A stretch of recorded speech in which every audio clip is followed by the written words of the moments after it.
Hello, this is Dylan from gsmExchange tradeZone, broadcasting live from CeBIT 2013. I'm here in the booth of Union Logistics with Mr. Diaa Naseer. How are you, Mr. Diaa? I'm good, thank you. How's the feeling being an exhibitor in such a busy area? It's nice and a new experience. We get to meet a lot of new people. Good experience? It's a good experience, a very good experience. At least we don't have to walk around so much like every year.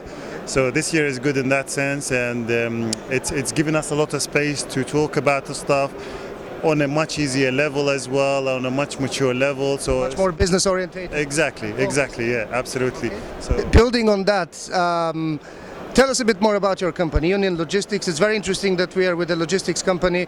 We have a lot of questions for you. Yeah, sure, no problem. So tell us a bit more about it. Union Logistics is a company which was established in the beginning in Dubai in the beginning of 2006. We're now operated with our own warehouses in Dubai and Hong Kong, and hopefully expanding in the next few years. We mainly specialize in freight forwarding of electronics, mobile phones and game consoles. How you started, or you developed that interest on a later stage? No, that's how we started. We wanted to go into a niche market where we know a lot of experience about. As myself, I've been around the mobile phones in general for the past 15 years. So you had the inside information? Exactly. Since university time, I've worked with a company where they used to sell mobile phones and everything. So I thought, let me go into somewhere where I can use that knowledge but not trade. I found the logistics of mobile phones to be a very interesting area. Was there a gap at the time? There was not enough companies from the logistics sides involved in the mobile phone business? I mean, in 2006 was a very demanding year. There was a lot of business for mobile phones and for logistics companies, and yeah, it was a time where a good niche market can be developed in that, and a good logistics companies can be developed, and that's where we came in. And since 2006 till now, where nobody knew where Union Logistics were, but being the second oldest company, I would say, in Dubai, we've done very well, and we've built a lot on that ground. Very good, that's how it's done. It would be very interesting. What are the main challenges when you're a niche, try to develop a niche logistics service with electronics and mobile phones? We know that that's a very specific business.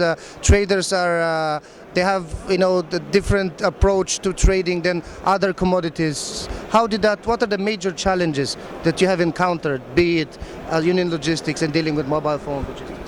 Mainly it's the time, confidentiality and security. That's what makes a logistics company a key element for them to work.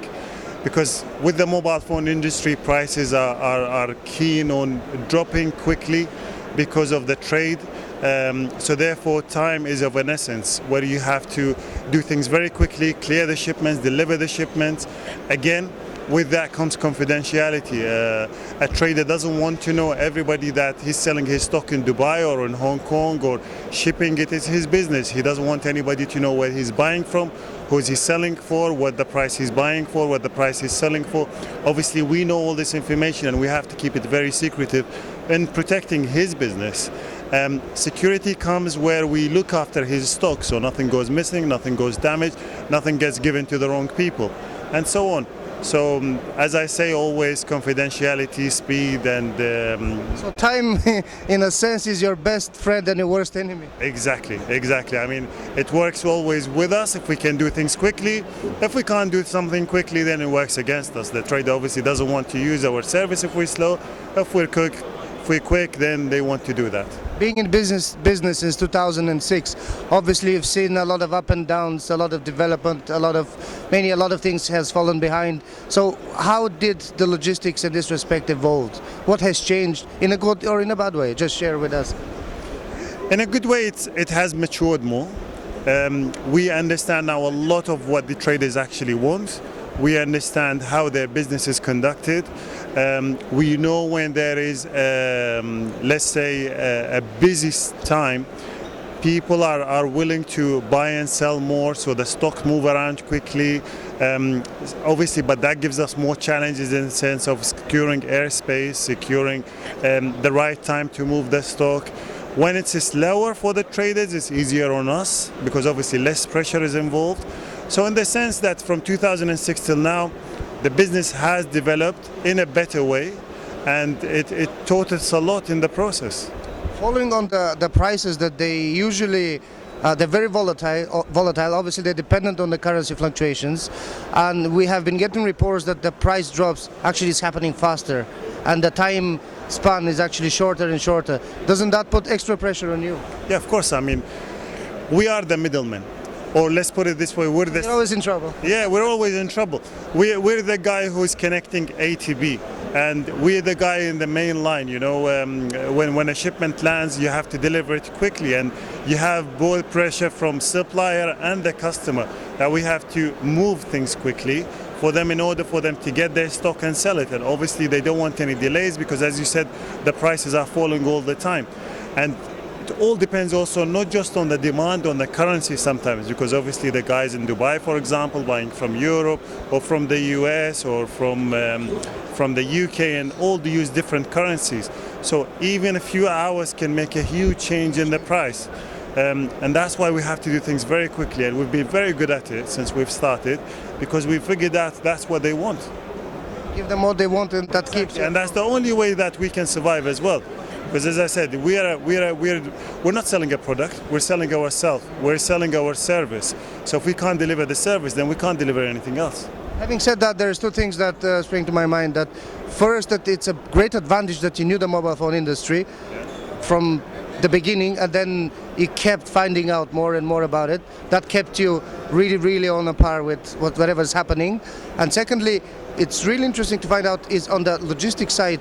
Would you consider yourself, let's say, are you more on the physical side of logistics, or are you more like a 3PL service? How do you consider yourself?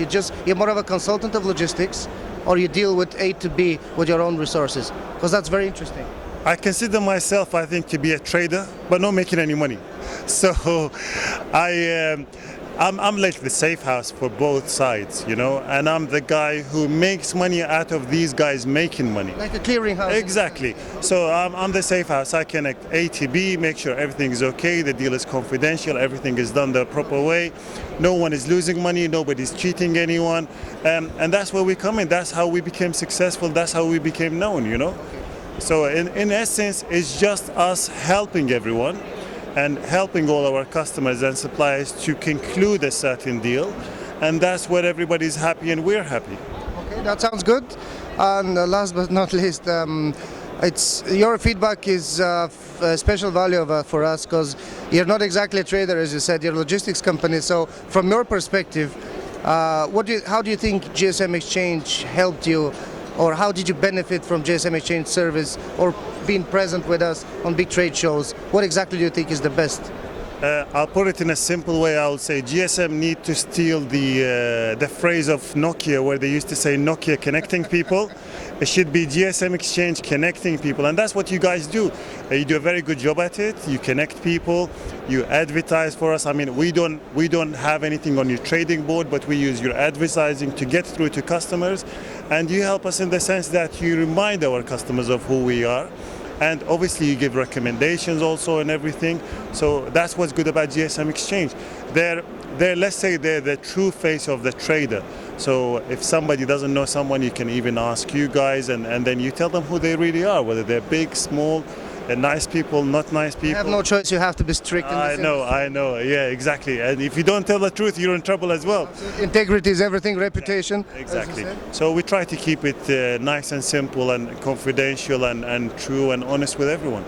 Thank you very much for that. It's been extremely interesting talking to you. It's been a pleasure having you as an exhibitor. And to end the interview, I'll use Diaa's own word, GSmExchange connecting people. Thank you.